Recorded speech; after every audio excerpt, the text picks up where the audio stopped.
저는 여러분과 함께 요나와 예비하시는 하나님이라는 제목으로 은혜의 말씀을 나누고자 합니다. 예수님을 믿기 전에는 우리 모두 다 육신으로 살고 하나님의 은혜 밖에서 생활하고 있는 것입니다. 은혜 밖에서 생활한다는 의미는 하나님도 없고 사람들이 인본주의가 되어서 자기의 수단과 방법과 노력으로 살고 있다는 의미인 것입니다.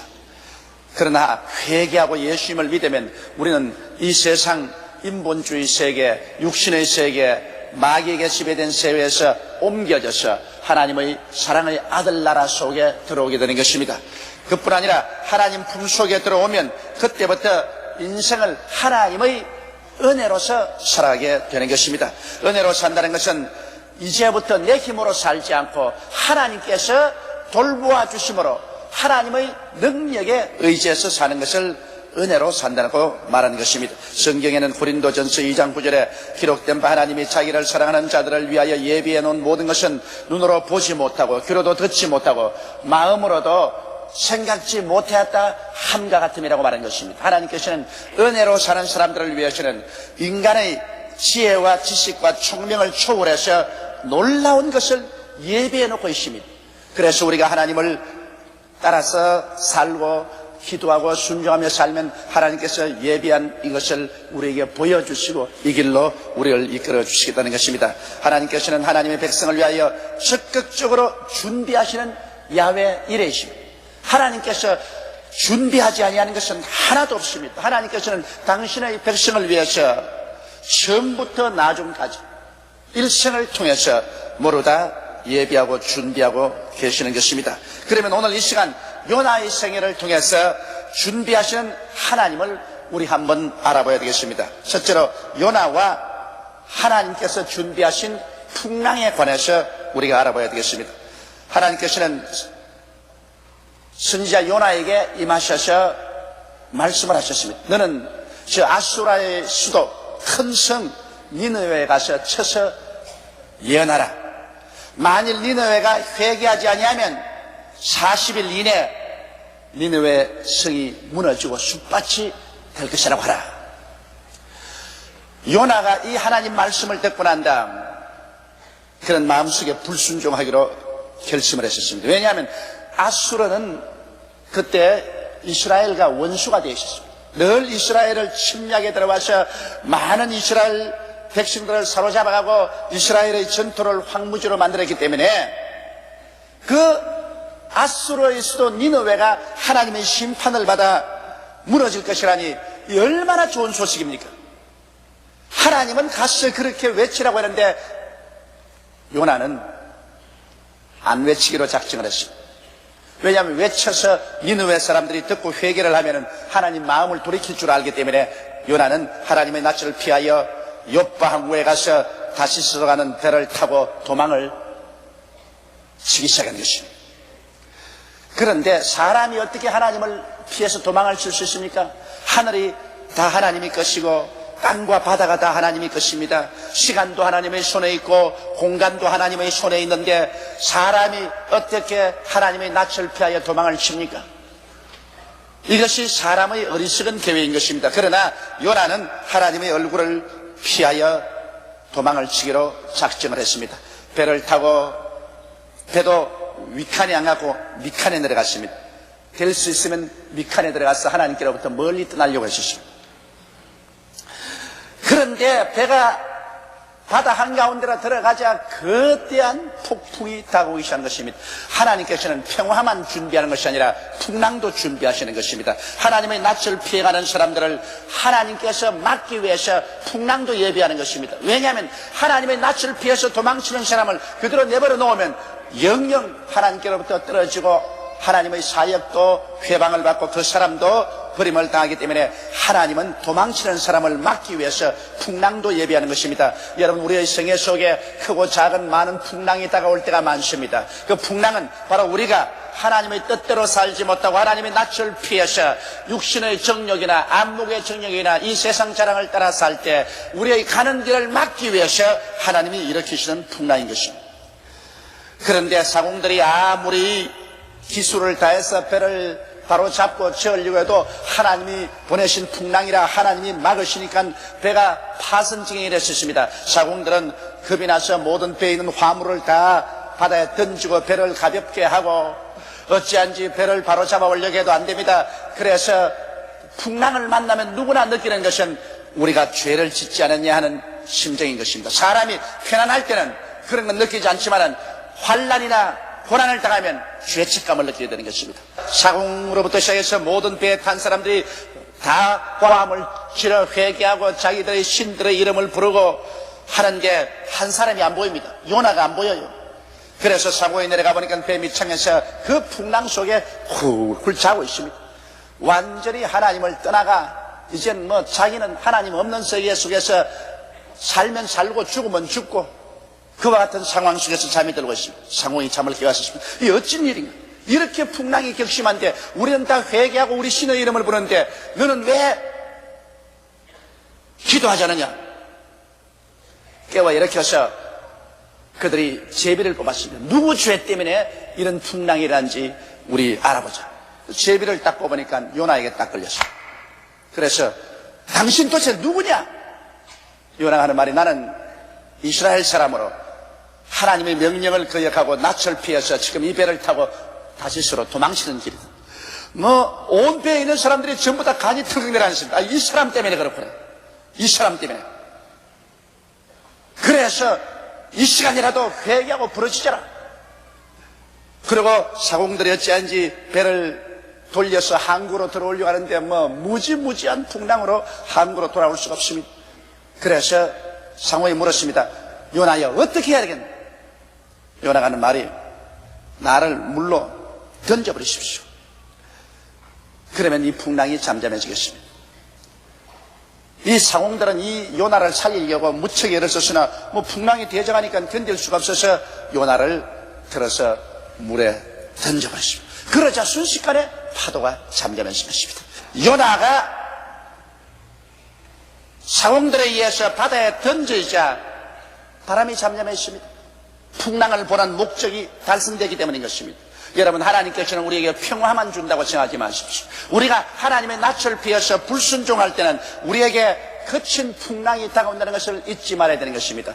풍랑이 다가올 때는 풍랑 속에서 깊이 생각해 봐야 되는 것입니다. 풍랑 속에 잠을 자고 있으면 그는 파멸됩니다. 풍랑 때 깨어나서 내가 왜 이 풍랑을 맞이하는가? 하나님이 왜 나에게 이런 풍랑을 보냈는가? 이것을 깊이 생각하고 회개해야 될 것입니다.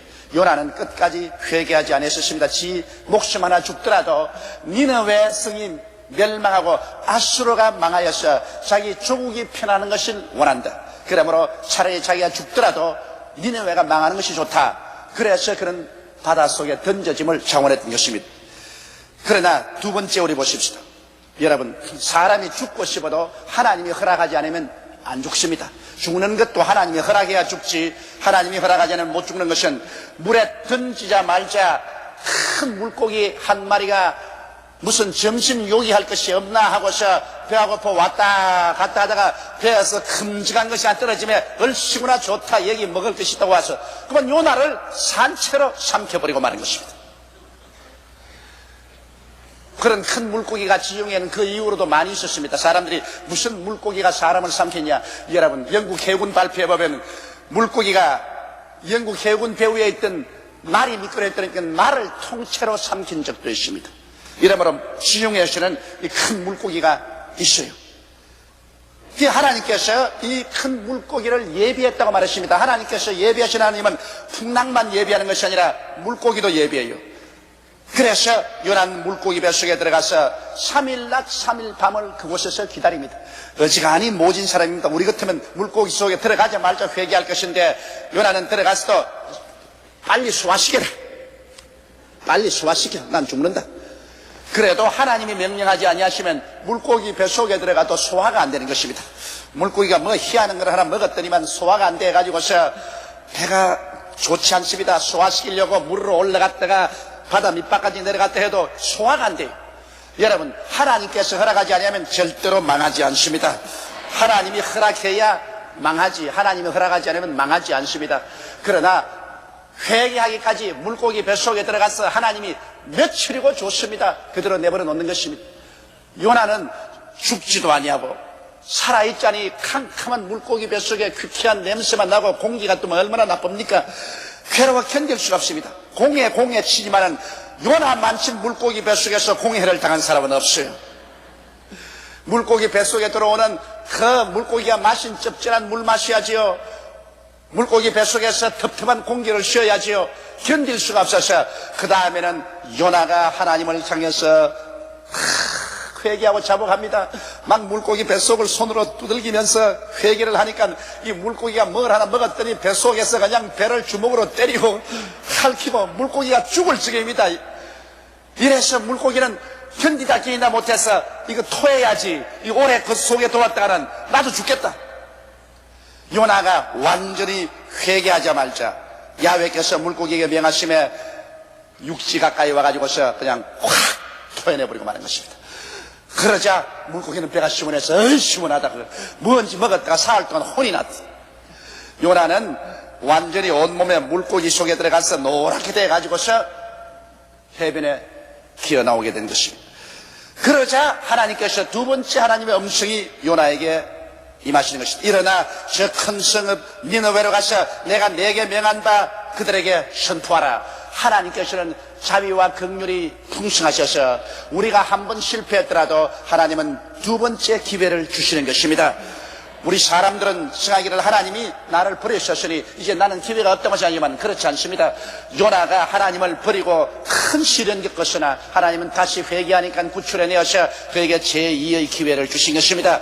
문제는 회개가 중요한 것입니다. 우리가 시험과 환난에 통하고 삶의 물고기 뱃속에 들어갈 때가 많습니다. 그러다 그 캄캄한 절망에서 회개하고 자복하고 깨어지면 하나님께서 다시 그 속에서 나오게 하셔서 처음 하나님의 사명을 다시 다할 수 있도록 제2의 기회를 주시는 것입니다. 요나는 하도 혼이 났기 때문에 이제는 도망 안 치고 하나님의 명령에 순종합니다. 사람이 아무리 고집이 세어도 하나님께 매를 맞고 심히 혼이 나면 그 다음에는 그가 순종하게 되는 것입니다. 이러므로 우리 사람들은 물고기 뱃속에 한 번씩 들어갈 만합니다. 그래야 자아가 깨어지고 고집이 깨어지고 순종하는 사람이 되는 것입니다. 요나가 니느웨 성에 가서 사흘 길을 걸어가면서 회개하라. 만일 너희가 회개하지 않으면 40일 이내 니느웨 성이 멸망하리라고 외쳤습니다. 외치면서도 요나의 속으로는 회개 안 하기를 간절히 바랐습니다. 회개를 안 해야 이 성이 멸망할 테니까.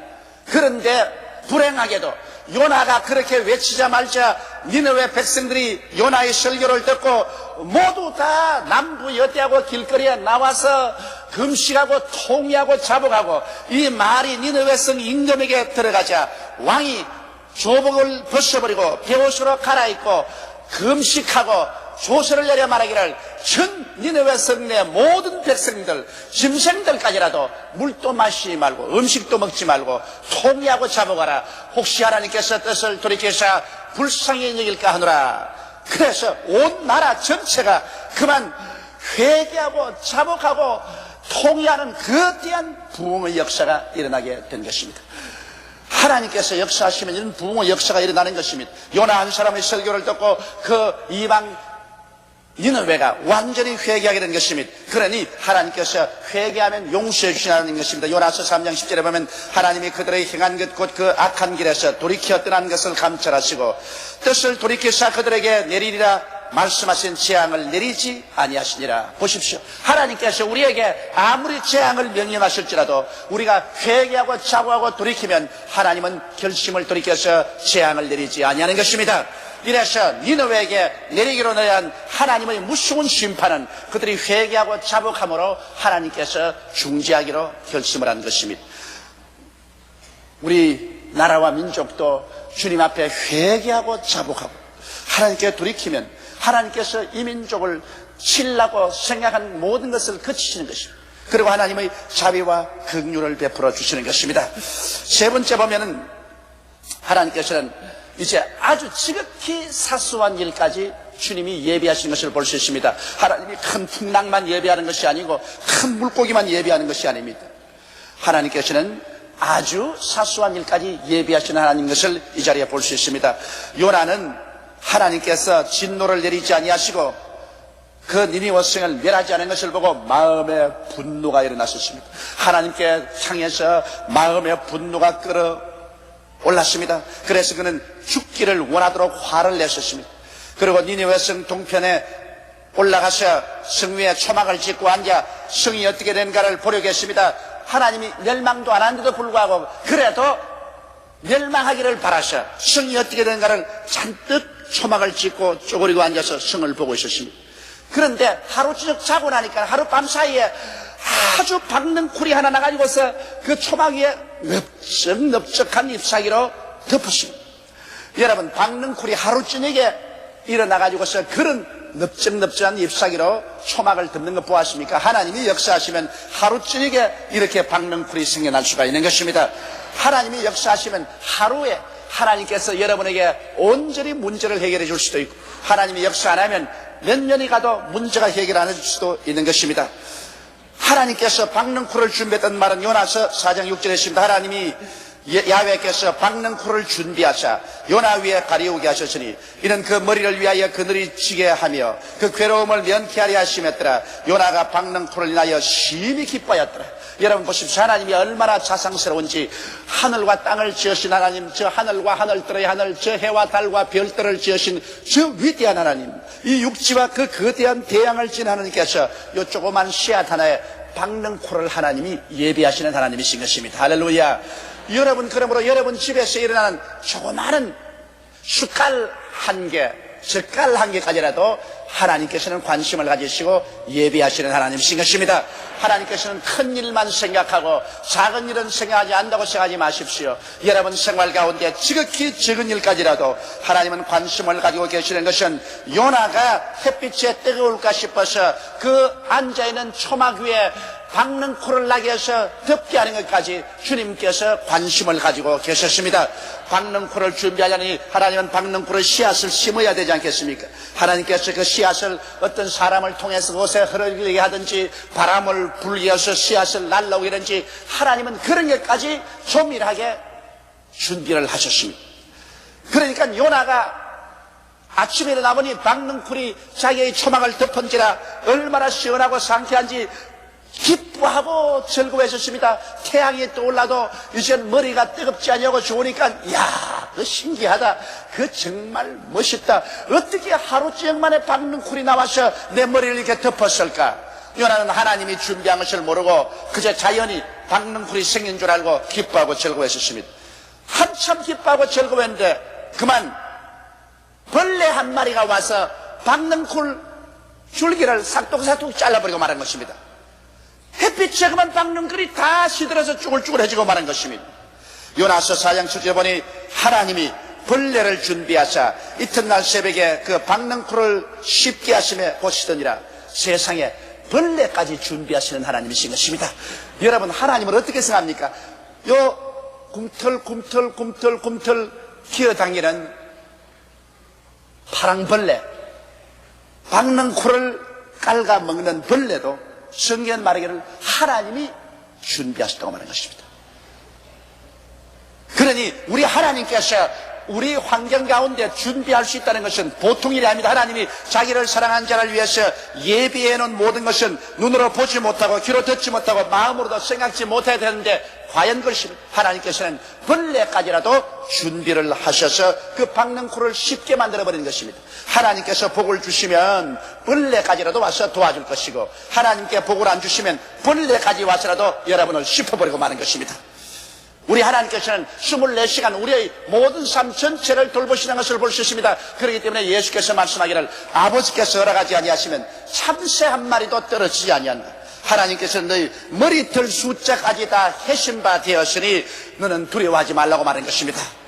우리같이 머리털이 많지 않은 사람은 하나님이 세기가 쉽지만은 여러분같이 머리털이 많은 우리 자매님들은 상당히 머리털 수가 많을 거예요. 그래도 하나님께서는 그 머리털 숫자까지 다 헤고 계십니다. 예수님께서 싱거운 말, 거짓말로 말씀한 아닙니다. 실제로 하나님께서는 여러분 머리털 수까지 다 헤아리고 계십니다. 그러니 하나님이 얼마나 조밀하십니까? 머리털 수가 늘 결정적으로 되어 있습니까? 아침에 세수하고 머리 빗을 때마다 몇 개씩 빠지는데 그 숫자를 여러분 머릿속에서 하나님이 마이너스 해놓고 기록해놓고 계신다고요. 목욕탕에 갈 때마다 또 머릿수가 빠지는데 그것도 하나님이 마이너스 해놓고 적어놓고 있다. 그러니 하나님께서 우리의 모든 삶을 얼마나 조밀하게 관심을 가지고 보고 계신다는 것을 하나님께서 우리에게 가르쳐주고 계신 것입니다. 그래서 벌레를 예비하사 그만 박넝쿨 주거리를 싹둑싹둑 잘라먹게 해버리시니 박넝쿨이 말라버리고 말하셨습니다. 그런데 또 하나님이 뭘 준비했습니까? 하나님이 뜨거운 바람을 준비하셨다고 말하겠습니다. 참 준비 안 하는 것이 없어요. 요나서 4장 8절에 보니 해가 뜰 때 하나님이 뜨거운 동풍을 준비하셨고 해는 요나의 머리에 쬐매 요나가 혼곤하여 스스로 죽기를 구하여 가로되 사는 것보다 죽는 것이 내게 나으니이다. 그렇게 말하셨습니다. 하나님께서 뜨거운 동풍을 예비하사 뜨거운 바람이 막 불어오지요. 박넝쿨은 시들어서 햇빛은 비치지요. 그래서 너무 더워서 햇빛에서 혼곤해서 요나는 죽는 것이 낫다고 말하셨습니다. 그때 하나님께서 요나에게 주신 교훈이 있습니다. 요나서 4장 9절로 11절에 하나님이 요나에게 이르시되 내가 이 박넝쿨로 인하여 성냄이 어찌 합당하냐? 그가 대답하되 내가 성내어 죽기까지 할지라도 합당하니이다. 야훼께서 가라사대 내가 수고도 아니하였고 배양도 아니하였고 하룻밤에 났다가 하룻밤에 망한 이 박넝쿨을 내가 아꼈거든. 하물며 이 큰 성읍 니네웨는 좌우를 분변치 못하는 어린 애기들이 12만 명이요 육축도 많이 있나니 내가 아끼는 것이 어찌 합당하지 아니하냐? 박넝쿨은 너가 아끼지만은 이곳에 있는 수많은 어린아이들 수많은 육축들의 생명은 네가 아끼지 않느냐?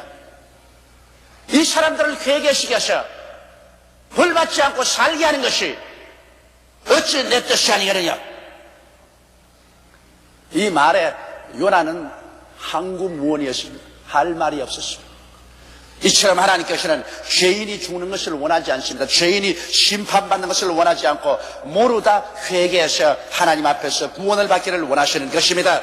이러므로 예수께서 회개하라 천국이 가까웠다고 하셨습니다. 누구든지 우리가 회개만 하면 구원을 받을 수 있도록 하나님께서는 지금으로부터 2000년 전에 구원의 길을 예비해 놓았었습니다. 하나님께서 우주 역사 가운데 하나님 예비하신 가장 큰 예비가 바로 구원의 길인 것입니다. 하나님께서는 그 아들 예수 그리스도를 동정녀 마리아의 몸을 통해서 사람으로 태어나도록 예비하시고 그 아들 예수 그리스도께서 십자가에 올라가셔서 우리 모든 인류의 죄악을 다 짊어지고 질병과 저주와 절망과 죽음을 다 짊어지고 십자가에서 온갖 고난을 겪으셔서 몸을 찢고 피를 흘리셔서 우리 죄를 다 속아쓰고 우리를 절망해서 소망을 얻게 만들어 놓으시고 죽은 지 사흘 만에 부활하사 승천하사 이제 보좌 우편에 앉아 계십니다. 그리스도께서는 이 구원을 바로 예비해 놓으시고 우리를 지금 취하고 있는 것입니다. 이러므로 하나님 아버지께서 우리를 위해서 예비해 놓은 것은 말로 형용할 수가 없습니다. 이러한 하나님의 은혜를 우리가 받아들이지 않냐고 우리 인간의 수단과 방법으로 인생을 살겠다고 한다면 우리는 버림받고 말고 영원한 지옥으로 떨어져 버리고 마는 것입니다. 오늘 하나님이 예비하신 이 구원을 우리가 믿음으로 받아들여서 구원을 받고 죄사함을 받고 하나님 품에 안기면 그때 이후로부터 시작해서 우리의 전생에는 하나님 아버지께서 예비한 곳에서 하나님의 은혜로 살게 되는 것입니다. 내 힘으로 인생을 살면은 그것은 은혜로 사는 것이 아니라 율법으로 살고 인본주의로 살지만은 내가 예수를 믿고 하나님 품에 안겨서 하나님 중심으로 살고 하나님이 예비하신 것을 의지해서 살면은 그때로부터는 하나님의 은혜로 살고 하나님의 돌보아 주심을 통해서 살고 하나님의 능력으로 살게 되니 여러분 마음에 평안을 가질 수가 있는 것입니다. 사는 것도 하나님이 예비하시고 죽는 것도 하나님이 예비하시고 흥하는 것도 망하는 것도 승하는 것도 쇠하는 것도 다 지극히 선하신 하나님이 예비하시는 것입니다. 이러므로 우리의 일생을 주님 손에 완전히 맡기십시다. 우리는 하나님의 백성으로서 하나님을 섬기기 위하여 부르심을 받은 것입니다. 그리고 하나님께서는 우리들의 삶을 위하여 모든 것을 준비하십니다. 지금 현재 살고 있는 금세에서 요나를 위해서 예비한 것처럼 혹은 풍랑으로 혹은 물고기를 예비하시고 혹은 박내코를 혹은 벌레 한 마리를 혹은 동풍까지도 예비하신 하나님께서는 여러분과 나를 위해서 새하늘과 새 땅과 새 예루살렘도 예비하고 계신 것입니다. 너희는 마음에 근심하지 말라. 하나님을 믿으니 또 나를 믿어라. 내 아버지 집에 있을 곳이 많도다. 그렇지 않으면 내게 일러서리라. 내가 너희를 위하여 처소를 예비하러 가노니 가서 예비하면 다시 와서 나 있는 곳에 너희도 함께 있게 하리라. 할렐루야. 이러므로 우리는 금세 우리를 위해서 예비하신 하나님께서 영원한 내세를 이미 다 예비해 놓고 난 다음에 수고하고 무거운 짐진 자들은 다 내게로 오라. 내가 너희를 쉬게 하겠다고 말씀하는 것입니다. 쓸데없이 인본주의로 하나님을 반역하고 인간의 힘으로 발버둥 치지 말고 깨어져 십자가 밑에 나와서 회개하고 예수를 구주로 믿어 예비하신 구원을 받아들이고 전적으로 하나님께 여러분 인생을 내어 맡겨버림으로 하나님의 은혜로 금세와 내세 영원한 천당까지 하나님 돌보신 가운데서 살게 되시기를 주의 이름으로 축원합니다. 다 같이 고개 숙여 기도드리겠습니다. 거룩하시고 영광스러우신 우리 아버지 하나님, 요나의 일생을 통해서 하나님께서 자상스럽게 예비하시는 것을 보았었습니다. 우리 하나님, 오늘날 또 우리를 위해서 구주 예수님을 예비하여 주시고 승찬을 예비해 주신 것을 감사합니다. 우리의 힘으로 우리가 구원에 도달한 것이 아니요 하나님의 은혜로 우리는 구원에 값없이 도달하게 된 것을 감사합니다. 오직 은혜로, 오직 믿음으로 주님 믿기만 하고 순종하기만 하면 하나님이 예비한 세계 속의 삶을 감사합니다. 우리 아버지 하나님이시여, 그러므로 오늘 이 시간 우리 모두 다 회개하고 모두 다 하나님 예비한 구원인 예수를 믿고 모셔드리고, 그리고 하나님이 예비한 이 놀라운 은혜의 잔치 성찬을 받아들여서 날로 날로 신앙이 자라고 하나님의 은혜 속에 성장하는 우리들이 되게 도와주옵소서. 예수님 이름으로 기도드리옵나이다. 아멘. 오늘 저는 여러분과 함께 성령께서 경영하시는 사람이라는 제목으로 말씀을 나누고자 합니다. 인간의 삶에는 여러 가지 형태가 있습니다. 그 첫째가 인본주의적인 삶입니다. 인본주의적인 삶은 천상천하에 인간밖에 없다. 인간이 제일이며, 인간은 그 이성과 과학을 통해서 이 세상 모든 것을 설명하고 또 이 세상을 유토피아로 만들 수 있다고 믿는 사상인 것입니다. 이러므로 이와 같은 인본주의 사상을 가진 사람은 하나님이나 신에 대해서는 전혀 무관심합니다. 하나님이나 신이라는 것은 미개한 시대의 산물로서 오늘날 과학이 발달한 시대에는 그런 것이 있을 수가 없다고 생각하고 인간이 모든 만물의 주인이라고 생각하는 사람들인 것입니다. 두 번째가 율법주의적인 삶인 것입니다. 율법주의는 하나님이나 신을 부인치는 않습니다. 그러나 아무리 신앙을 가졌다 해도 자기의 선한 행위나 공로로 자격을 얻어야만 구원을 받을 수 있다고 생각을 하고 힘써 노력하고 애쓰고 땀을 흘려서 자기의 의를 나타내려고 행위를 주장하는 이러한 사람들을 율법주의자라고 말하는 것입니다. 세 번째가 은혜주의적인 삶인 것입니다. 은혜주의적인 삶이란 하나님께서는 살아계시며 하나님께서는 영원하신 뜻과 계획을 쫓아 우리들을 위하여 하나님께서 친히 일하셔서 모든 것을 예비해 놓으셨으므로 우리들이 할 일은 그저 하나님의 은혜를 믿고 성령께 의지하여 사는 삶을 말하는 것입니다. 즉 다시 말하면 우리는 하나님의 은혜로 인하여 믿음으로 말미암아 인간적으로 애쓰고 힘쓰지 아니하고 하나님을 믿고 사는 삶을 말하는 것입니다. 오늘 우리는 이 은혜로 말미암아 믿음으로 사는 삶에 관하여 좀 더 깊이 여러분과 함께 알아보고자 하는 것입니다. 첫째로 우주와 만물의 창조와 거기에 연관된 은혜를 우리가 한번 알아봐야 되겠습니다. 여러분, 오늘 인본주의자들은 생각하기를 우주와 만물은 우연히 생겼다고 생각하지만은 우리 하나님을 믿는 사람들은 우주와 만물을 하나님께서 친히 창조하신 것을 잘 알고 있는 것입니다. 창세기에 보면은 하나님께서 친히 천지와 만물을 창조했습니다. 빛도 하나님이 지으셨고 저 푸른 공창도 하나님이 지으셨습니다. 육지도 하나님이 만드시고 각종 열매는 풀과 나무도 하나님이 생성하셨습니다.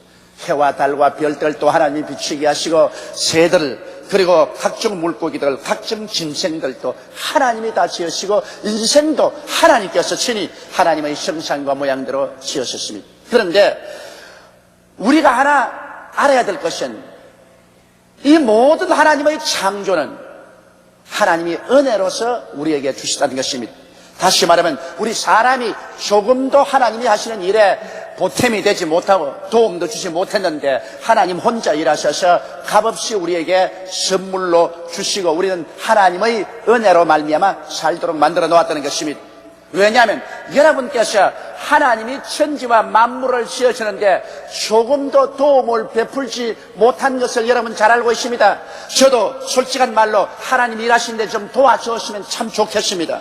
하나님이 일하실 때 좀 도와드려서 내가 좀 어깨도 으쓱하고 하나님 나도 하나님 일을 좀 도와주셨으니 하나님 나 공로도 좀 인정해 주십시오 이라고 말하고 싶은 심정이 솔직히 말해서 있습니다만, 그러나 문제는 내가 태어나고 보니 벌써 하나님이 천지와 만물을 다 만들어 놓았다는 것입니다. 내가 하나님을 도와서 공로를 세우고 싶으시나 유감스럽게도 태어나고 보니 천지와 만물이 다 이루어져 있었고 내가 보태고 뺄 것이 하나도 없으므로 하나님이 지어놓으신 이 만물을 선물로 받아들일 수밖에는 별다른 도리가 없습니다.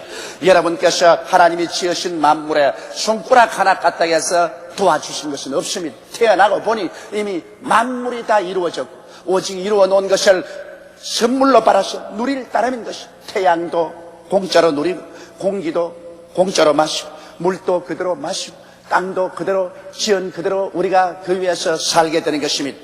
그러나 무슨 내가 할 일이 있어야 될 것이 아니겠는가 이렇게 사람들은 항상 주장을 하는 것입니다. 여러분 그러면 인본주의자들처럼 만물이 우연히 생겼다고 생각하고 하나님께 감사도 아니하고 찬송도 아니하고 살아야 되겠냐는 것입니다. 인본주의자는 말하기를 생물은 아미노산이 우연히 단백질이 되고 단백질이 우연히 유전인자를 가진 단세포 생명체가 되고 이것이 우연히 진화의 진화를 거듭해서 그래서 원숭이가 되고 원숭이에서 사람으로 진화되었다고 말하는 것입니다. 그러므로 만물이 우연히 되었으니 나중에 죽는 것도 우연히 죽고 사라지고 만나는 것입니다. 여러분 이것을 소위 오늘날 진화론적인 과학이라고 말합니다. 과학이라는 것은 인과의 법칙이 분명한데 어떻게 만물이 우연히 되었습니까? 우주도 우연히 생성되고 생명도 우연히 생성되고 그리고 진화 과정도 우연히 진화 과정이 되어서 사람이 되었다. 이런 엉터리 과학이 세상에 어디 있습니까? 그러므로 인본주의자들이 말하는 우주의 생성에 관한 것은 모두 다 가짜요. 이것은 사탄이 만들어 놓은 것입니다.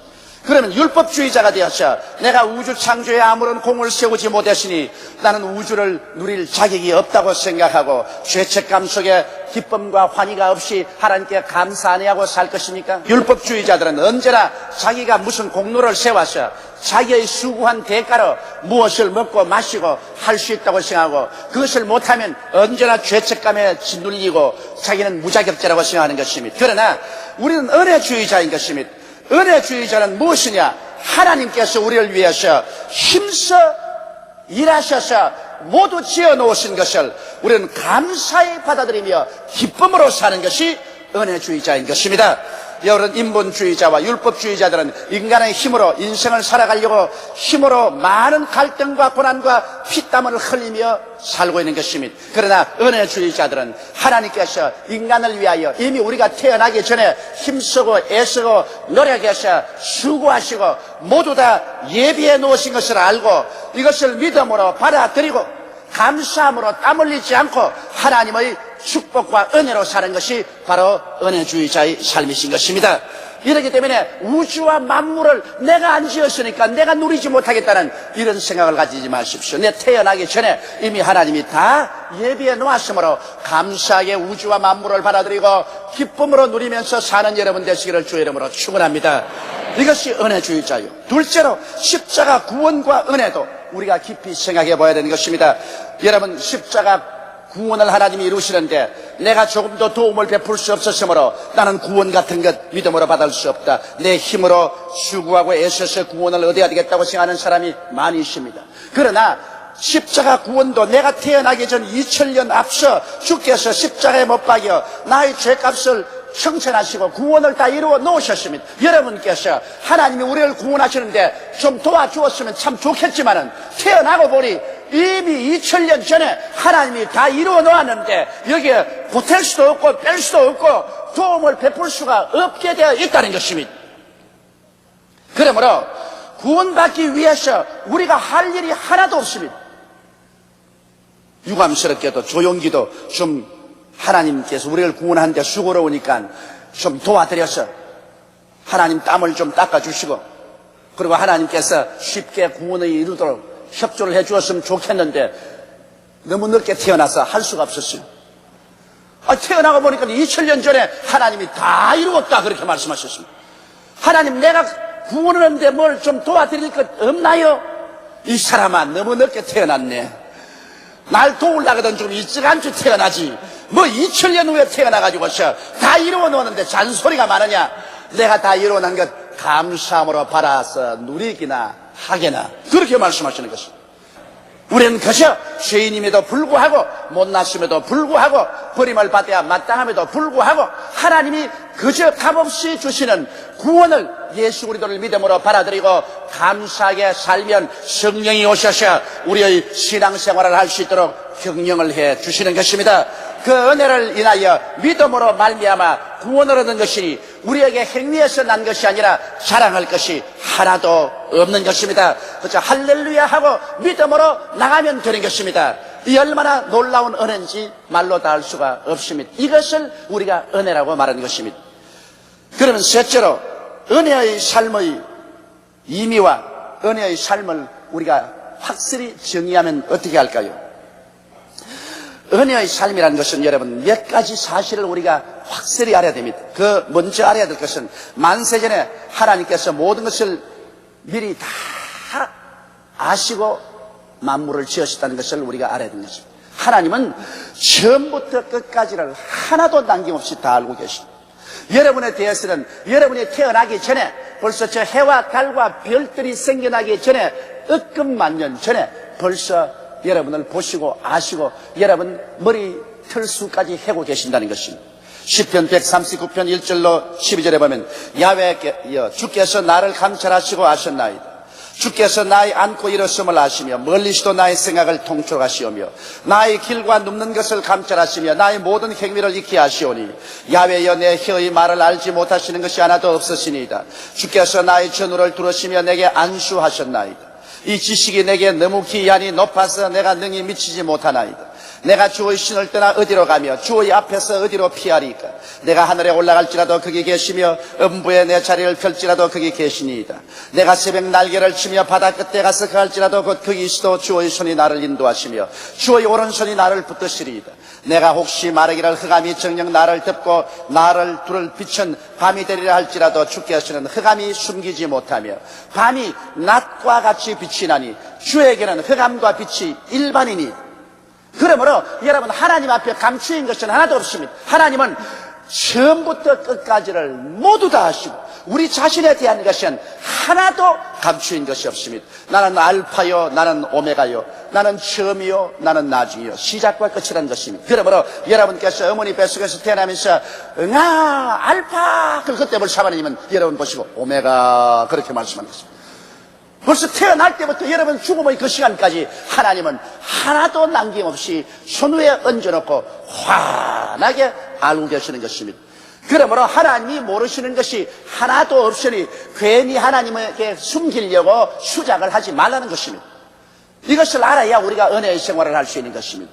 그 다음 은혜의 생활을 하기 위해서는 이와 같은 하나님께서는 만세전에 모든 것을 미리 하나님의 뜻대로 다 정해 놓으셨다는 것입니다. 여러분 인류의 역사도 하나님이 다 정해 놓으신 것입니다. 여러분 개인의 삶의 갈 방향도 이미 하나님께서 다 정해 놓으신 것입니다. 하나님이 우리의 주인이 되시고 우리 목자가 되시는데 우리의 갈 길을 안 정해 놓는 그런 무책임한 하나님이 어디 계실까요? 하나님은 우리의 일생을 벌써 진선미로 다 정해놓았는데 그 하나님의 정하신 길을 우리가 순종해서 갈 것이냐 그것을 빗나가 가셔 아담과 하와처럼 죄악에 빠져 처참한 정의에 떨어질 것은 우리의 선택의 자유에 달리는 것입니다. 그러나 만세전에 하나님께서는 여러분의 개인의 삶에 대해서 하나도 남김없이 다 예비해 놓으신 것입니다. 시편 139편 16절로 18절에 보면 내 형질이 이루기 전에 주의 눈이 보셨으며 나를 위하여 정한 날이 하나도 되기 전에 주의 책에 다 기록되었나이다. 하나님이여 주의 생각이 내게 어찌 그리 보배로우신지요 그 수가 어찌 그리 많은지요 내가 세리고 할지라도 그 수가 모래보다 많도소이다. 내가 깰 때에도 오히려 주와 함께 있나이다. 이게 보십시오. 내가 태어나서 하루가 지나기도 전에 내 일생이 하나님의 책에는 하나도 없이 다 기록되어 있는 것입니다. 그러므로 여러분의 내일이 하나님에게는 오늘 손바닥에 얹은 것처럼 다 알고 계신 것입니다. 이렇기 때문에 우리 주 예수를 믿는 사람은 내일을 알기 위해서 점쟁이를 찾아갈 필요가 없고 사주팔자를 볼 필요가 없는 것은 그런 것이 의미가 없습니다. 왜냐하면 하나님께서는 이미 여러분을 처음부터 끝까지 환하게 알고 계시고 여러분을 위해서 하나님은 진선미의 인생을 예비해 놓고 계시기 때문인 것입니다. 내가 하나님 중심으로 살기만 하면은 이것을 누릴 수가 있기 때문인 것입니다. 이러므로 은혜의 삶이라는 것은 하나님께서 내 인간의 지혜와 지식으로 인생 항로를 결정하는 것이 아니라 하나님이 직접으로 다 계획을 해 놓았다는 것을 알아야 되는 것입니다. 그리고 그 다음에 우리가 은혜의 삶을 살기 위해서 알아야 할 것은 만세전에 하나님은 모든 것을 미리 예비해 놓았다는 것입니다. 우리가 하나님이 정하신 길을 걸어갈 때 우리에게 무엇을 먹을까, 무엇을 입을까, 무엇을 마실까, 어떻게 살까 필요한 것은 미리 알아서 벌써 다 예비해 놓았다는 것입니다. 고린도전서 2장 9절처럼 기록된 바 하나님이 자기를 사랑하는 자들을 위하여 예비하신 모든 것은 눈으로 보지 못하고 귀로도 듣지 못하고 사람의 마음으로도 생각지 못하였다 함과 같으니라고 하는 것입니다. 여러분과 제가 내일에 당할 모든 일들은 벌써 하나님이 만세전에 알고 다 준비해 놓았기 때문에 우리가 안심하고 감사하고 찬송하고 나갈 수가 있는 것입니다. 이러므로 우리 하나님께서는 모든 것을 미리 아시고 모든 것을 미리 정해 놓으시고 모든 것을 미리 다 예비해 놓으신 하나님 것입니다. 그러고 난 다음에 이 모든 것을 성령께서 오셔서 경영해 주시는 것입니다. 성령께서 하나님의 나라를 경영하고 계시는 것입니다. 이러기 때문에 여러분께서 안심하고 하나님의 은총과 축복 중에서 은혜로 살기 위해서는 이 진리를 확연히 깨달아야만 되는 것입니다. 하나님이 모든 것을 아시고 모든 것을 미리 당신이 정하시고 그리고 하나님께서 모든 것을 여러분 위해서 하나도 부족함이 없이 예비해 놓았다는 이 사실을 여러분의 영혼 속에 확연히 깨달아 알아야 되는 것입니다. 그러고 난 다음에 겸손히 자기를 깨뜨리고 하나님 중심으로 서야 하는 것입니다. 내가 내 인간의 힘으로 동분서주하며 인간의 수단과 방법으로 인간을 설계하고 준비하려고 애쓰는 그런 헛된 짓을 하지 말라는 것입니다. 아담과 하와가 하나님이 예비한 것을 저버리고 자기의 힘으로 살려고 하다가 타락한 것처럼 하나님의 뜻에서 빗나가지 않기 위해서 여러분은 겸손히 자기의 고집을 깨뜨리고 자기의 인간의 생각을 깨뜨리고 하나님 중심으로 서라는 것입니다. 그리고 여러분께서는 성령께서 하나님의 정하신 뜻을 보여주시기를 간구하십시오. 우리의 삶의 모든 부분에서 하나님의 성령이 우리 인생을 경영하십니다. 그러므로 하나님의 성령은 우리가 걸어갈 때 하나님이 우리가 가야 할 길을 성령을 통해서 보여주시는 것입니다. 이러므로 보혜사 성령이여 나를 인도하여 주십시오. 내가 갈 길을 밝히 보여주시옵소서. 내가 취해야 될 일을 밝히 보여주시옵소서. 하나님의 성령께서는 시시각각으로 우리와 같이 계셔서 혹은 우리에게 깨달음을 주셔서 환경을 통해서 지혜를 주시고 지식을 주시고 총명을 주셔서 성령이 우리를 이끌어 주시는 것입니다. 그러지 않고야 성령이 여러분 우리 가운데 왜 와 계실까요? 내가 너희를 고아와 같이 버려놓지 아니하고 너희에게로 오리라고 말씀하는 것입니다. 성령께서는 하나님께로부터 보내심을 받아 항상 우리 곁에 있어 우리를 돕기 위해서 계시는 하나님의 신이신 것입니다. 그러므로 하나님 성령께서 하나님의 정하신 뜻을 보여주시기를 여러분이 간구해야 될 것입니다. 그리고 하나님의 뜻을 따라 살아갈 때 여러분 생활 속에 부딪히는 모든 일과 고난을 해결할 길을 이미 만세전에 모두 예비되어 있는 줄로 믿고 감사하며 기도하며 살아야 될 것입니다. 문제가 생길 때 동분서주하고 불신앙으로 원망하고 탄식하지 말아야 됩니다. 이스라엘 백성이 홍해수가에 나왔을 때 애국 군대가 뒤로 몰아치올지라도 이스라엘 백성들은 원망하고 탄식하고 안절부절해도 모세는 꼼짝하지 않았었습니다. 왜냐? 하나님은 이미 만세전에 피할 길을 예비해 놓았다는 것을 알고 계시기 때문인 것입니다.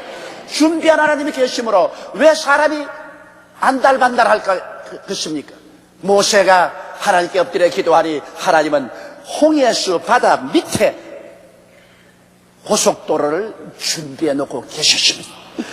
이것은 사람의 눈으로 보지 못하고 귀로도 듣지 못하고 마음으로도 생각지 못한 일입니다. 이러한 일들이 여러분의 생애 속에 비일비재로 일어날 것입니다. 왜냐하면 하나님이 여러분을 사랑하셔서 만세 전에 이미 모든 것을 예비해 놓았기 때문인 것입니다. 그러므로 여러분 어떠한 어려움을 처할지라도 성령께서 책임을 지고 여러분을 인도하기 위해서 와 계십니다. 그러므로 항상 하나님께 감사하고 찬미하며 기다리는 마음을 가져야 될 것입니다. 은혜의 삶에는 감사가 넘칠 뿐 마음의 염려와 근심과 고통의 땀 흘림이 없습니다. 땀을 흘리고 사는 것은 하나님 손에서 벗어나서 자기 인간의 수단과 방법으로 인생을 살려고 하므로 힘들고 땀을 흘립니다. 땀을 흘리는 삶이란 저주받은 삶인 것입니다. 그것은 하나님을 떠난 삶이 땀을 흘리는 것입니다. 그러나 하나님 품속에서 사는 삶은 하나님께서 모든 것을 아시고 모든 것을 하나님이 정해 놓으시고 그 길을 가는 데 필요한 모든 것을 하나님이 예비해 놓았으므로 그 은혜를 인하여 믿음으로 말미암아 감사하고 살면 성령이 오셔서 다 경영해 주심으로 우리에게 땀 흘림이 있을 수가 없는 것입니다. 그저 감사와 찬양의 연속적인 삶만 우리에게 계속될 따름인 것입니다. 이 우주는 사람의 것이 아닙니다. 하나님의 것입니다. 율법주의자들의 것도 아니고 인본주의자들의 것도 아닙니다. 우주는 하나님이 친히 지으신 하나님의 소유물인 것입니다. 하나님께서 지으시고 그리고 하나님께서 경영하십니다. 무신론자처럼 우연히 지나가는 것 아닙니다. 율법주의자처럼 사람의 힘으로 경영해야 되는 그런 우주가 아닙니다. 우주는 하나님이 경영하십니다. 우리는 하나님의 지으신 바로 하나님의 수고하여 예비하신 것을 감사의 믿음으로 은혜로 받아 누리며 하나님을 예배하고 하나님을 찬양하고 하나님을 감사하며 오직 믿음과 순종으로 살아나갈 때 하나님께서는 우리를 돌봐주셔서 우리의 삶이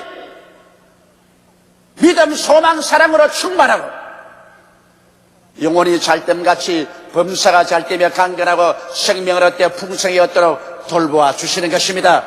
여러분 성경에는 우리는 하나님의 기르시는 양이요 하나님의 백성이라고 말한 것입니다. 어느 정부도 그 백성의 삶을 잘 이끌어 나가지 못하면 그는 정부의 자격이 없습니다. 어느 목자도 자기의 양을 잘 기르지 못하고 돌보지 못하면 목자로서 자격을 상실하는 것입니다. 그런데 여러분 천지를 지으신 전지전능 무소부지하신 하나님께서 자기 백성을 돌볼 수 없는 임금이라고 생각합니까? 전지전능 무소부지하신 하나님께서 자기 약물이 하나 돌볼 수 없고 이끌 수 없는 그러한 목자라고 생각합니까? 이것은 잘못된 생각입니다. 하나님께서는 여러분과 나를 사랑하사 우리를 지으시고 우리를 사랑하사 그 아들 예수님을 보내시사 십자가에 몸짓고 피를 흘려서 우리를 값주고 사주신 하나님은 무궁한 사랑으로 여러분과 나를 사랑하고 계신 것입니다. 그리고 모든 것을 아시는 하나님이 여러분 일생을 다 정해 놓으시고 그리고 여러분 살아가는 데 필요한 모든 것을 미리 다 예비해 놓고 계신 것입니다. 그러므로 오직 이것을 믿고 은혜로 받아들이고 감사하며 하루하루를 살 때 성령께서 여러분의 손을 잡고 여러분의 인생을 경영해 주신 것을 믿고 안심하고 살게 되시기를 주의 이름으로 축원합니다. 안심하십시오. 평안하십시오. 기뻐하십시오. 하나님이 여러분의 생애를 책임지고 계시기 때문인 것입니다.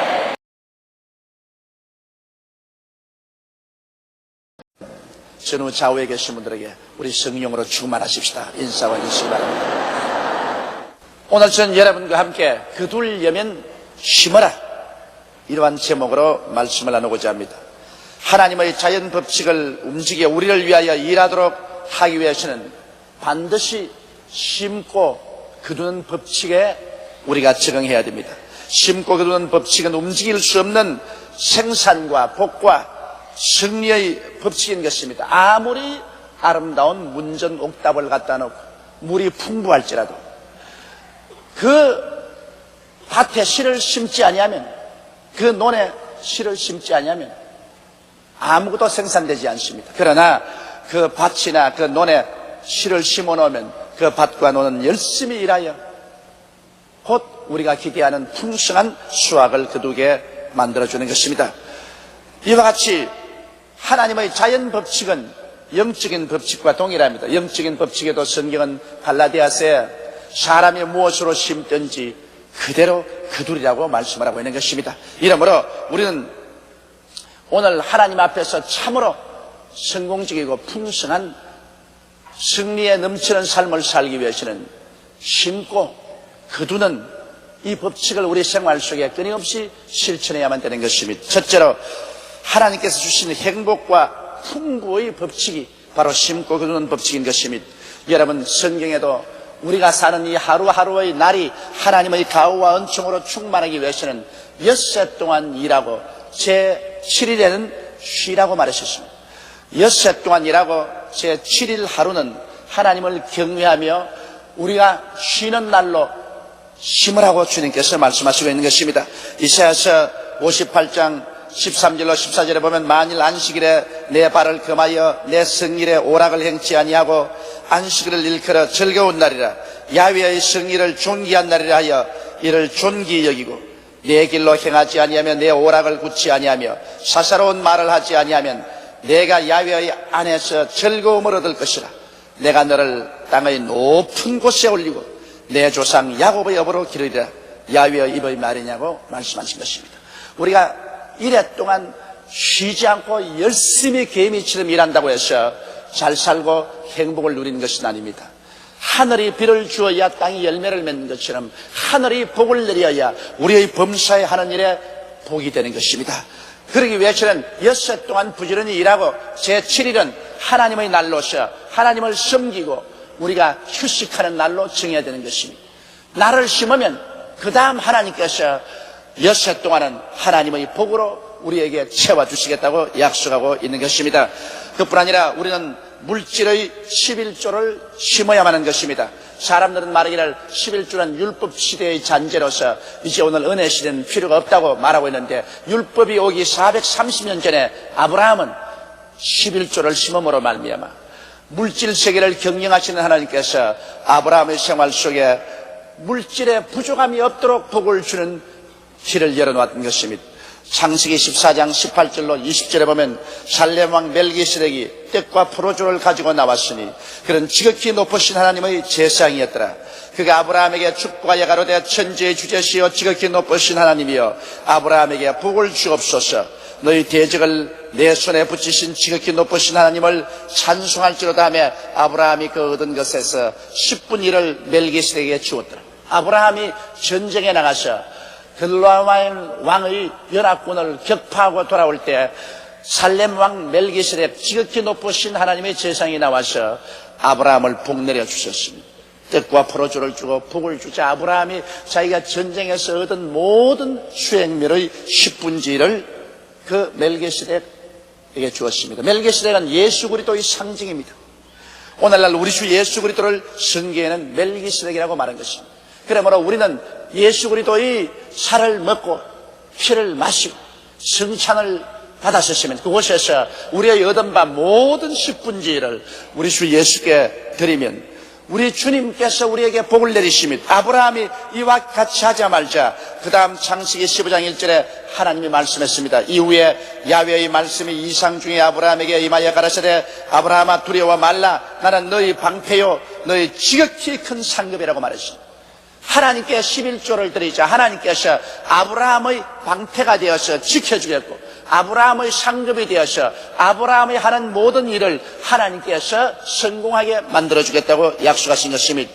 그와 같이 아브라함은 일평생을 사는 동안 금과 은과 물질이 풍부했고 그에게는 부족함이 없는 일생을 살아갈 수가 있었던 것입니다. 아브라함의 아들 이삭은 한평생에 가장 하나님의 복을 많이 받고 가장 평탄하고 고통 없는 삶을 살았습니다. 그러나 이 이삭이 어릴 때 모리아산에서 그의 생명을 제물로 심었습니다. 아브라함이 하나님 명령을 쫓아서 이삭을 제란에 얹어서 그를 불사라 하나님께 바치려고 할 때 수সম치 않고 아버지에게 복종했었습니다. 그래서 비유컨대 그는 죽었다가 살아난 사람인 것입니다. 자기의 생명을 심고 난 다음에 그 다음 도로 거두었는데 그 결과 하나님께서는 이삭의 한평생 동안 그 생명이 복되고 이삭은 조금도 고난 없는 일생을 살 수가 있는 것입니다. 이삭의 아들 야곱은 형과의 알력 때문에 고향을 떠나 외아저씨 집으로 갈 때 그는 산에서 격리하면서 돌베기를 하고 잠을 자다가 하나님께 계시를 받았습니다. 그래서 놀라 일어나서 그런 하나님께 기도할 때 이렇게 기도했습니다. 창세기 28장 20절 이하에 보면 야곱이 서원하여 가로되 하나님이 나와 함께 계시사 내가 가는 이 길에서 나를 지키시고 먹을 양식과 입을 옷을 주사 나로 평안히 아비집으로 돌아가게 하옵시면 야훼께서 나의 하나님이 되실 것이요 하나님께서 내게 주신 모든 것에서 10분 1을 내가 반드시 하나님께 드리겠나이다. 이 야곱은 할아버지 아브라함이 10분 1을 드리고 하나님의 축복에 들어가는 것을 보았습니다. 아버지 이삭이 생명도 심고 물질도 심어서 풍부한 삶을 사는 것을 자기 눈으로 보았습니다. 그렇기 때문에 자기가 위기에 처했을 때 하나님께 서약할 때 한 말이 하나님께서 나를 지켜 먹을 것과 있을 곳을 주시고 편안히 아버지 집으로 돌아오게 하시면 내게 주시는 모든 것 중에 10분 1을 하나님께 반드시 드리겠다고 말한 것입니다. 야곱은 그렇게 했기 때문에 그가 비록 육신으로 고생은 많이 하고 그 고집이 깨뜨려지기 위해서 많이 고난당했지만은 물질적으로 야곱이 고난당한 적은 없었습니다. 그의 몸과 마음이 고통을 많이 당했지 물질은 야곱이 하는 것마다 풍성히 따라왔던 것입니다. 그것은 하나님의 물질의 보화를 여는 열쇠를 그 손에 들고 있었기 때문인 것입니다. 말라기 3장 10절로 12절에 주신 하나님의 약속은 어제나 오늘이나 영원토록 동일한 것입니다. 만군의 야훼가 이르노라 너희의 온전한 11조를 창고에 들여 나의 집에 양식이 있게 하고 그것으로 나를 시험하여 내가 하늘 문을 열고 너희에게 복을 쌓을 곳이 없도록 붙지 아니하나 보라. 만군의 야훼가 이르노라 내가 너희를 위하여 황충을 금하여 너희 토지 소산을 멸하지 않게 하며 너희 밭에 포도나무의 과실로 기한진에 떨어지지 않게 하리니 너희 땅이 아름다워짐으로 열방이 너희를 복되다 하리라. 만군의 야훼의 말이니라. 하나님께서 우리에게 복 주시기를 기다리나 우리가 하나님 앞에 심고 거두는 법칙을 사용해야 되는 것입니다. 그럴 때 하나님께서 그를 통해서 우리에게 복을 주는 것입니다. 오늘 우리 한국 농촌이 유아로 협정 때문에 이제 피폐하고 망하게 됐다고 걱정하지만은 우리 농민들이 11조를 하나님께 다 드린다면 하나님이 같이 해서 복을 주면 유아로 아니라 어떤 것이 다가와도 겁날 것이 없습니다. 왜냐하면 하나님께서 우리에게 복을 주시면 아무도 그 복을 빼앗아갈 자가 없는 것입니다. 사람이 복을 주면 그 사람이 마음이 달라지면 복도 사라질 수 있지만 하나님이 우리와 같이 계시는데 우리가 무엇을 두려워할 것이 있겠습니까? 여러분, 우리가 심고 거두는 법칙을 사용한다면 아무리 기근이 다가와도 기근의 날에 겁날 것이 없습니다. 사렙다의 과부를 보십시오. 3년 6개월 동안 팔레스타인의 기근이 와서 수많은 사람이 굶어 죽고 짐승들은 다 물이 없어 죽고 천지가 새빨개 불탈 때 그는 마지막 밀가루 한 움큼과 기름병에 있는 기름 조금으로 과자 하나 구워서 자식하고 나누어 먹고 죽으려고 하셨습니다. 그때 하나님의 종 엘리야가 왔습니다. 그리고 그 엘리야가 그 사렙다의 과부에게 그 떡을 구워서 자기에게 가져오라고 말했습니다. 마지막 남은 밀가루와 기름인데 이것을 가지고 떡을 구워서 하나님의 종에게 먼저 갖다 주면은 그 기근이 끝나는 날까지 그 밀가루통에 밀가루가 끝나지 아니하고 기름병에 기름이 마르지 않을 것이라고 말했었습니다. 이것이 하나님의 약속이었습니다.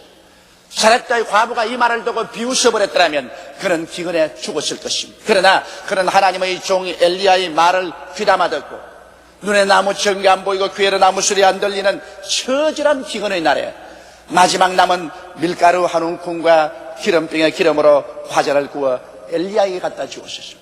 엘리야는 인정사정 볼 것 없이 피골이 상접한 과부와 밥 달라고 치맛자락을 잡고 몸부림치며 오는 그 아들 앞에서 그 과자를 다 먹었습니다. 그리고 물을 한 대접 마셨습니다. 그러나 그때로부터 시작해서 기적은 일어났었습니다. 그 밀가루통에 밀가루가 끝이지 않냐고 기름병에 기름이 마르지 않고 기근이 끝날 때까지 계속했던 것입니다. 그러므로 심고 거두는 법칙은 하나님의 능력을 우리 가운데 나타내게 하는 가장 우리에게 비근한 예인 것입니다. 이러므로 여러분 우리의 생활 속에 심고 거두는 법칙을 늘 적용해야 됩니다. 둘째로 신약에서 본 믿음의 씨앗을 우리 한번 보십시다. 여러분 베드로가 밤이 맞도록 수고한 것을 기억할 것입니다. 그는 밤새도록 그물을 던지고 그물을 땡겼으나 헛된 수고만 하고 아침이 되었을 때는 찢어진 그물과 빈배와 피곤한 마음과 육체를 가지고 그는 해변가에 올 수밖에 없었습니다. 인간의 힘으로 전심전력을 다 기울였지만 수고한 그에게 새로운 삶의 길이 일어났습니다. 예수님께서 오셔서 그 배를 빌려달라고 그런 거죠. 그래서 그는 서슴지 않고 예수님께 빈 배를 빌려드렸습니다. 시간을 빌려드렸습니다. 노력을 빌려줬습니다. 업으로서의 배를 조작하는 기술을 빌려드렸습니다. 주를 위해서 배를 심고 시간을 심고 노력을 심었습니다.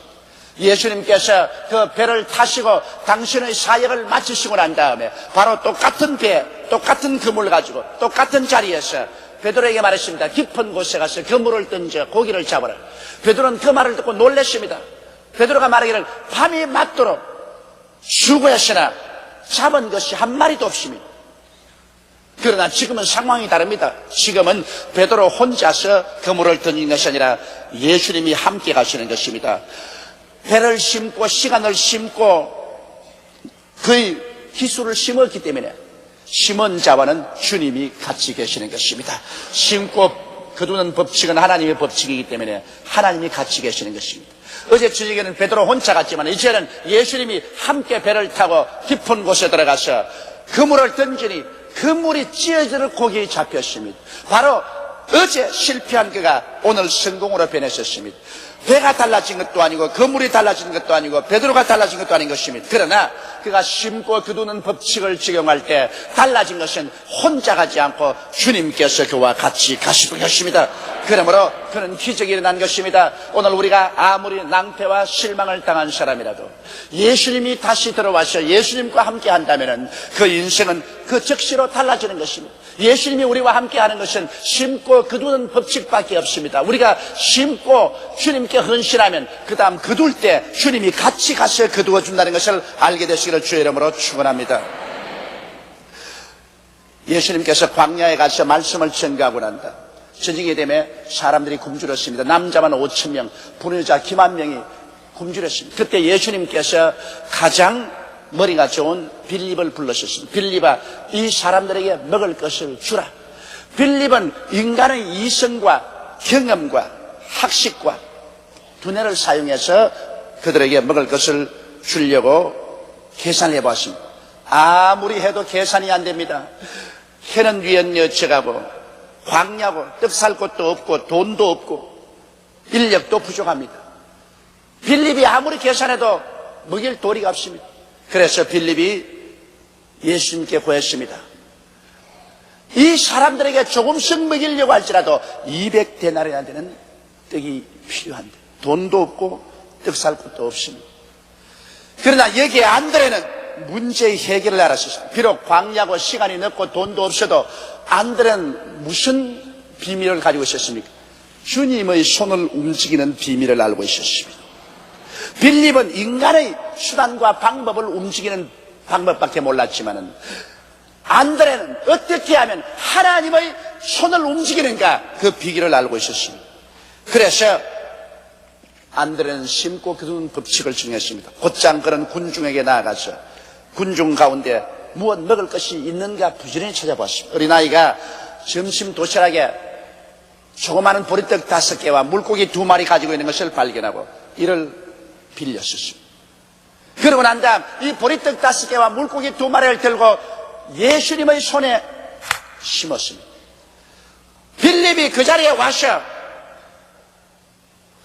그는 먹일 수가 없다고 한참 설명을 하고 있는 중이었습니다. 그리고 빌립이 한 말은 일일이 타당이 있습니다. 왜냐? 광야입니다. 떡 살 곳도 없습니다. 돈도 없습니다. 시간이 늦었습니다. 빌립이 한 말에 조금도 비합리적인 말은 없었습니다. 다 타당해요. 빌립식으로 하면은 그들은 먹일 수가 없습니다. 굶주립니다.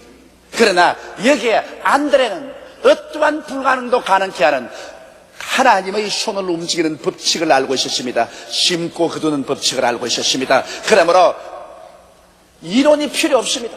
그는 나가서 보리떡 5개와 물고기 2마리를 가지고 와서 예수님의 손에 심었습니다. 주님이시여 이 많은 사람들 가운데 오병이어가 무슨 효과가 있겠습니까만 이것을 주님께 심으면 주님이 기적을 베풀 줄 믿습니다.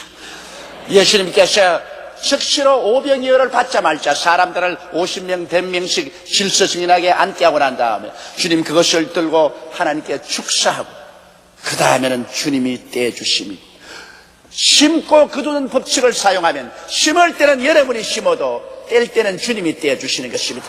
심기는 여러분이 심어도 거두는 것은 예수님이 거두어 주시는 것입니다. 예수님의 기적이 일어나셨습니다. 이 사람들은 나누어 주고 또 나누어 주고 또 나누어 줘도 끝없이 생겨납니다. 왜냐하면 하나님은 창조자인 것입니다. 하나님 말씀만 받으면 끝없이 생겨나는 것입니다. 오늘 사람들은 말기를 독일이 통일되고 난 다음에 독일 경제가 벽에 부딪히고 말았다. 아무것도 없는 저 동독 사람들이 몰려왔기 때문에 서독 경제가 낭패에 이르. 한국도 지금 통일이 되면은 2천만 거지들이 내려오면은 한국이 완전히 경제적으로 낭패하고 말 것이다. 그렇게 말합니다. 그 사람의 계산으로 그렇게 하는 것입니다. 한국이 서독하고 다른 점이 있습니다. 서독에는 1천만이 넘는 열렬한 크리스찬이 없습니다. 그들은 살았다 하나 죽은 사람들입니다. 옛날에 예수 잘 믿었던 흔적만 가졌지. 지금 서독에 예수 잘 믿는 사람들이 손꼽아 헤아릴 정도로 많지 않습니다. 그러나 우리 대한민국은 1,000만이 넘는 뜨거운 성도들이 있습니다. 이 성도들이 모두 다 합쳐서 하나님 앞에 오병이어를 심고 나가면 하나님이 그걸 가지고 남북이 다 나누어 먹고도 남음이 있게 만들 수가 있는 것입니다. 문제는 간단한 것입니다. 하나님의 손을 움직이면 인간의 수판으로 아무리 계산해도 안 되는 것이 그대로 되어버리고 마는 것입니다. 하나님의 손을 어떻게 움직이느냐, 이것이 승패를 결정짓는 것입니다. 오늘 하나님의 손을 여러분은 움직이고 있습니까? 여러분께서 하나님의 손을 움직이지 않고 인간의 지혜와 지식과 수단과 방법으로 산다면 진땀을 흘리고 살아야 될 것입니다. 그러나 하나님의 손길을 움직이는 심고 거두는 법칙을 사용한다면 여러분은 진땀을 흘리지 아니하고 하나님의 영광스러운 능력으로 승리롭게 인생을 살아갈 수가 있는 것입니다. 셋째로 제가 체험한 심고 거두는 법칙을 여러분께 말씀을 해드리겠습니다. 우리 여의도 순복음교회를 지을 때 서대문에서 우리가 얼마나 생활이 다 가난했습니까? 생활이 가난한 서대문 성도들이 모여서 이 교회를 짓는다는 것은 참 가히 불가능합니다. 그런데 그때 제가 냉천동에 집을 한 채 가지고 있습니다. 참 뼈 빠지게 모으고 애를 써서 제가 집을 한 채 마련했습니다. 그런데 그때 이 교회를 지을 때 제가 기도하니까 하나님께서 내가 정말 여의도의 교회를 짓고 싶거든 심어라. 주여 심을 것 다 심었습니다. 거짓말하지 말아라. 너 집을 심어라. 하나님 그건 안 됩니다. 그건 내 집이 아니라 우리 집사람 집인데 어떻게 내가 마음대로 합니까? 주님도 알다시피 장가 가면 남자가 마음대로 못하지 않아요. 잔소리 말고 심어라. 그걸 심으면 여의도 성전이 지어지고 네가 그것을 심지 아니하면 여의도 성전은 안 지어집니다. 그때 제 영혼 속에 일어난 폭풍은 말로 다 할 수 없습니다. 심고 거둔다는 것이 그렇게 힘든 줄 몰랐습니다. 세상에 가지고 있는 것이란 집 한 채인데 그것 정말 피땀을 흘리면서 하나 마련한 것인데 주님이 가차없이 심으라. 많은 고통과 괴로움 가운데 집사람을 설득해가지고서 그 집 문서를 교회 가져와서 주일날 교인들 앞에서 강단에 얹혀놓을 때 마음이 기뻐서 뜀과 동시에 눈에 눈물이 하염없이 흘러내렸었습니다. 그래서 그 집을 심고 난 다음에 그때부터 하나님의 기적이 연속적으로 일어나서 오늘 여러분이 앉아있는 이 교회가 이루어지게 된 것입니다. 심고 거두는 법칙, 이것은 우리의 생활 가운데 언제나 가장 가까이 있어서 하나님의 위대한 창조적인 손을 움직일 수 있는 비결이요 법칙인 것입니다. 하나님이 구만리 장천에 있어서 만나볼 수 없다고 그런 불평하지 마십시오. 하나님이 옛날에 계셔서 지금은 어디에서 어떻게 역사하는지 모른다고 그런 쓸데없는 소리 하지 마십시오. 여러분 바로 손에 심고 거두는 법칙을 통해서 하나님의 손을 움직일 수 있는 법칙이 얹혀져 있는 것입니다. 심는 것은 여러분이 심으면 거두는 것은 하나님이 따라와서 거두게 해주시는 것입니다. 전지전능하신 하나님의 손길을 우리 위하여 일하시도록 모실 수 있는 비결은 심고 거두는 법칙 이외에 다른 법칙이 없습니다. 이 비결은 성경이 우리들에게 계시한 성공과 축복의 위대한 법칙인 것입니다. 오늘날 이 법칙을 여러분의 생애 속에 성실히 사용한다면 여러분의 일생을 영원히 잘됨같이 범사에 잘되며 강건하고 생명을 때 넘치게 얻는 삶을 살아갈 수 있습니다. 하나님은 여러분의 일생을 위해서 모든 것을 다 예비해 놓았지만은 그러나 그 예비한 하나님의 창고를 열어 제끼는 것은 그 열쇠는 여러분의 심고 거두는 믿음의 법칙을 통해서 역사하여 주시는 것입니다. 다 같이 고개 숙여 기도드리겠습니다. 전능하시고 거룩하신 우리 아버지 하나님, 우리 하나님께서 인류의 영혼을 구원하기 위해서도 그 아들 예수 그리스도를 십자가에 못 박아 몸짓고 피를 흘려 죽여서 하늘의 미라로 심어서 전 인류를 구원하는 하나님의 역사를 베풀었습니다.